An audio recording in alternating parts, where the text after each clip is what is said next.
सच्चा सुख क्या है? धन है, ऐश्वर्य है, या स्वस्थ जो शरीर है, या नौकरी के जो है हम बिल्कुल चरम पर पहुंच गए, ये है, या सब कुछ छोड़ करके जो है ईश्वर की भक्ति, वैराग्य है? सच्चा सुख क्या है? प्रेम है।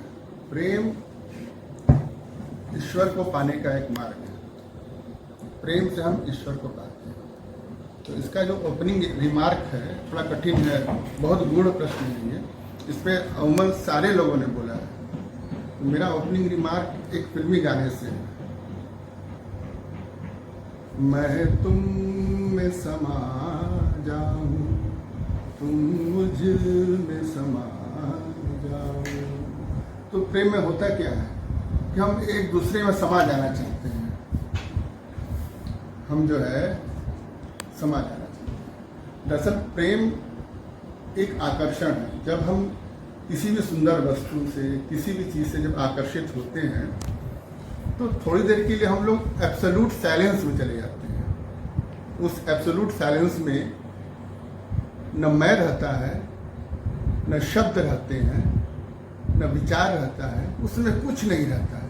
वो उसका सुख हमको मिलता है और हमको लगता है ये सुख जो है उस वस्तु में मिला है। तो जो एब्सोल्यूट साइलेंस का सुख मिला, हम उसको बार बार पाना चाहते हैं और लेकिन हमें समझ नहीं है तो हम सोचते हैं कि वस्तु में मिल रहा है। तो उस एब्सोल्यूट साइलेंस को पाने के लिए हम लोग अब इसके बाद विरह में जाते हैं।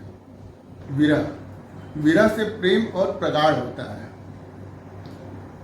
मिलना और बिछड़ना, जितनी विरह की अग्नि तीव्र हुई उतना ही प्रेम आपका प्रगाढ़। कृष्ण भगवान ऐसे ही दर्शन देते हैं, ऐसा भागवत में लिखा है। सर, बीच में एक मिनट के लिए आपको रुकना चाहेंगे। जब जहाँ विरह है तो विरह में सुख कहाँ है? आप कह रहे हैं कि प्रेम में सुख है, प्रेम में विरह भी है, तो विरह में जो है सुख का है। विरह में तो व्यक्ति जो है रोता है, विरह में तो जो है दुख होता है। विरह के बाद जब आपका मिलन होता है वो बहुत गाढ़ा होता है। वो जब आप एकाकार हो जाएंगे उससे, जब उस एब्सोल्यूट साइलेंस में सिर्फ आप ही रहते हैं, कुछ रहता नहीं है, आप अपने में ही समा जाते हैं। जब आप अपने में समाते हैं तो आपके अंदर एक आह्लादनी शक्ति उत्पन्न होती है। आपको बहुत अच्छा लगता है, बहुत आनंद आता है। तो प्रेम क्या है? आनंद है। तो कृष्ण भगवान करते क्या थे, भागवत में है कि गोपियों के साथ वो गोपियां उनके प्रेम में थी तो वो दर्शन देते थे। एक बार दर्शन दे के गायब हो जाए।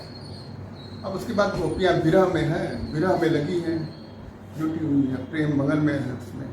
अब फिर उसके बाद जब कृष्ण दर्शन देते हैं, रासलीला होता है, तो हर गोपियों के साथ एक कृष्ण, केंद्र में कृष्ण नाच रहे हैं, हर गोपियों के साथ नाच रहे हैं।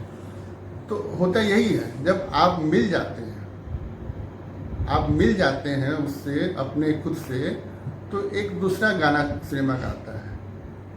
जिधर देखूं तेरी तस्वीर नजर आती है।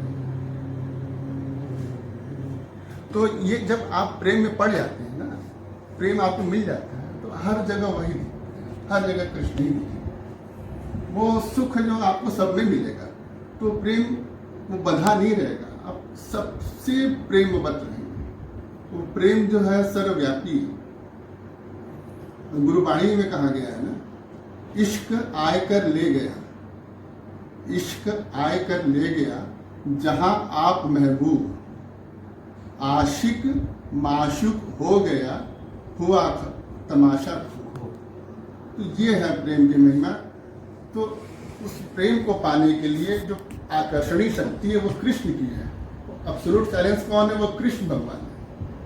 और नासमझी में हम नहीं समझ पाते हैं। हमको लगता है कि ये जो प्रेम है का सुख है उस वस्तु में मिल रहा है। नहीं, उस वस्तु में नहीं मिल रहा है, हमको उस एब्सोल्यूट साइलेंस से मिल रहा है।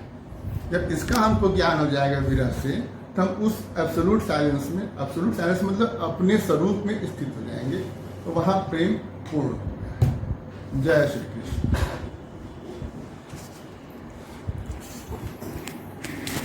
शानदार वीडियो।